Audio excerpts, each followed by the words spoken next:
Ladies and gentlemen, my name is the Theissman.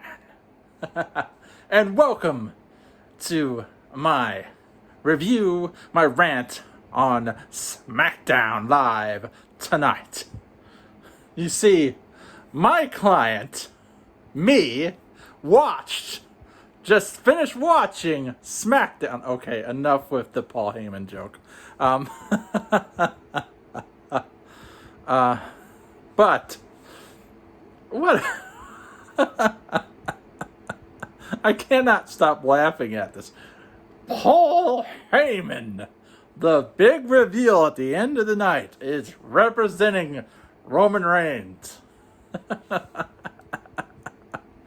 The whole theatrical of Pillman trying to get these three guys to sign the big contract. I thought they were going to have a big old signing contract right in the middle of the ring.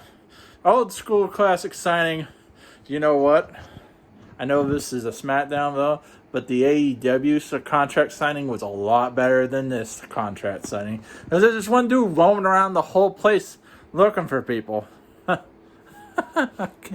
can't stop laughing. I mean, come on. Paul Heyman is the big reveal at the end of the night. Oh, but then again, we started off with Jeff Hardy challenging anybody for the Intercontinental Championship. And then AJ Styles comes out and says, well, I ain't medically cleared to face you. Well, I take my title back.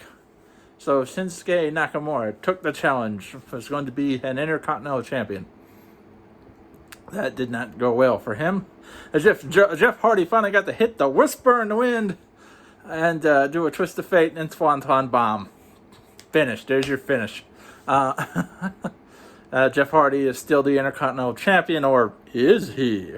With this apparently this guy who was apparently the Intercontinental Champion and had to relinquish the championship way back when Sammy Reigns, I do believe they said his name was. He's walking around with his old Intercontinental Championship belt like he owns the place.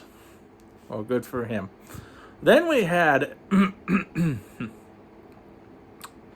the vignette of where the dude was looking for Bray Wyatt to sign the contract for The Fiend.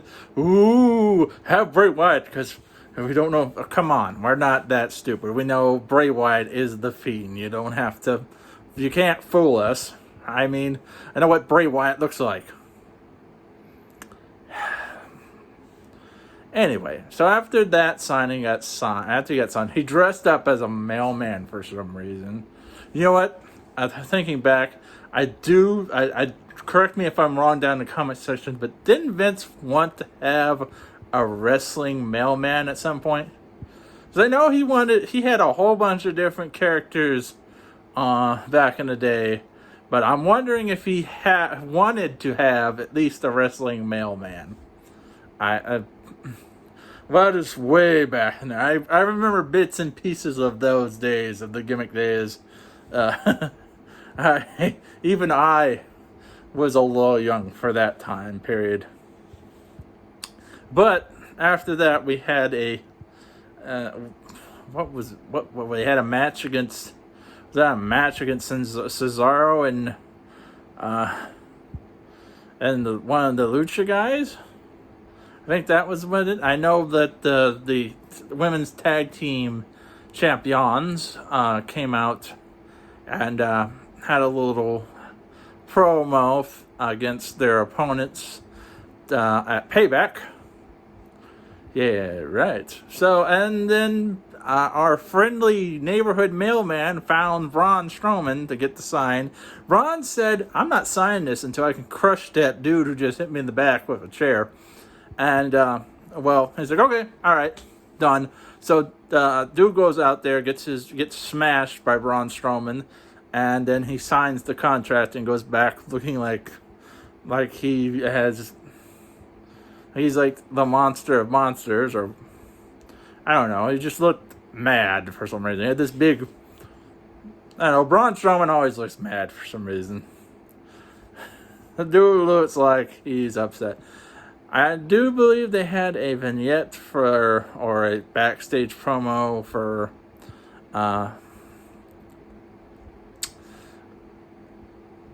the girls, and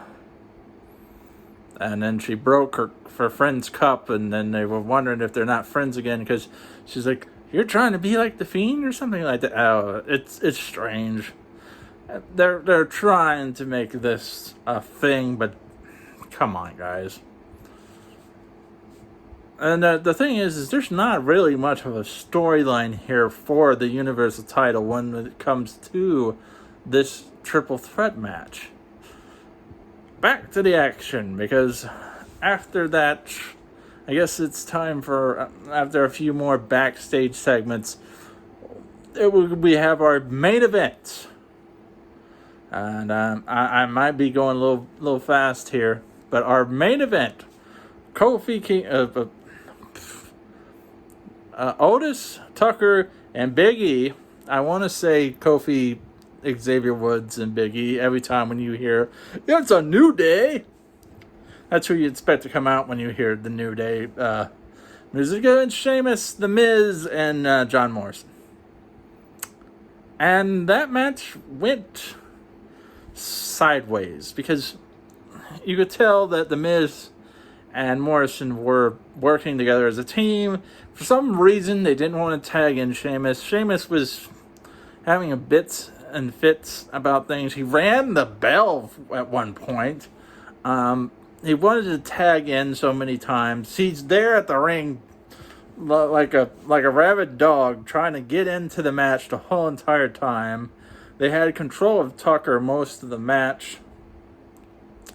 Then Morrison runs into Sheamus.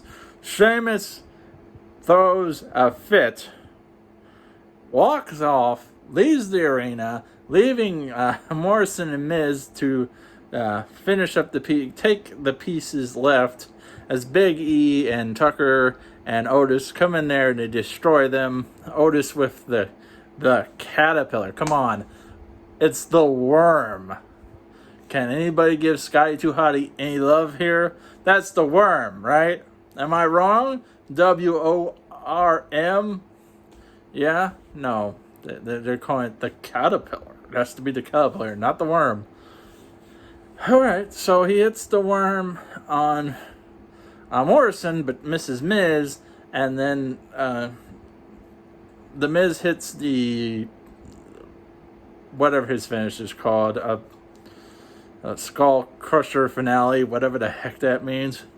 Anyway, the Big E comes in, who's the legal man at this point, hits his big finisher on either the Miz or John Morrison, one of the two. Whoever was the legal man at that point, it was confusing because at that point they were both not, there was no tag team style there. They both were inside the ring. So anyway, it's that finisher. The 1, 2, 3. They won. Hey, no retribution interference today. Yay! I didn't see them at all. You know, I was expecting them to come out at any point of the night. I think that's one of the points I was looking forward to, looking to. When are these guys going to come out and interfere in someone's match? And they didn't. Oh yeah, and like the kid, the Matt Riddle. Hey, he had a match against some dude, and then he gets to face King Colbert at Payback. So there's another match for Payback, and then the big reveal as Roman Reigns was the last person to sign, and he said, "Well, I'm going to Payback, and I'm doing this triple threat match, but I'm going to retain the championship." And that's not a prediction. That's a spoiler. And right beside him was Paul Heyman,